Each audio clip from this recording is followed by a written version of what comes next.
Kembali lagi di channel Desk Creator. Ada yang tahu daun ini?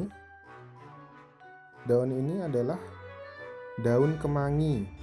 Mungkin teman-teman tahu atau lebih kenal daun ini sebagai lalapan yang menambah cita rasa makanan yang disantap. Namun, bukan cuma bikin makanan makin enak, daun kemangi segar juga memiliki banyak manfaat untuk kesehatan. Manfaat daun kemangi bisa didapatkan untuk kesehatan serta kecantikan.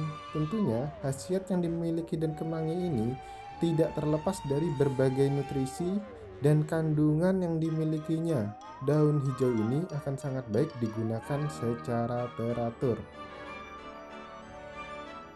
Meredakan batuk. Selain itu, saat batuk melanda, teman-teman bisa mendapatkan manfaat daun kemangi untuk meredakannya. Caranya, ambil 8 lembar daun kemangi, campur dengan cengkeh, kemudian seduh dengan air mendidih. Teman-teman juga bisa menambahkan garam untuk sedikit membantu memberikan rasa. Biarkan hingga dingin, kemudian minum. Lakukan secara rutin setiap hari untuk menghilangkan batuk.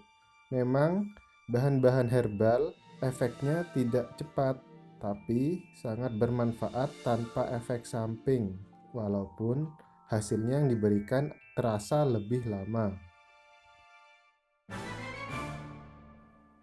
Kemudian, meningkatkan sistem imun. Rutin mengonsumsi kemangi setiap hari dapat meningkatkan sistem imun. Studi menunjukkan bahwa berbagai senyawa kimia dalam kemangi dapat meningkatkan sistem imun dalam tubuh untuk mendapatkan hasil yang terbaik. Gunakan kemangi segar alih-alih yang kering. Jika teman-teman merasa ini sangat bermanfaat, silahkan bantu dan support dengan cara subscribe dan kasih kami komentar. Terima kasih.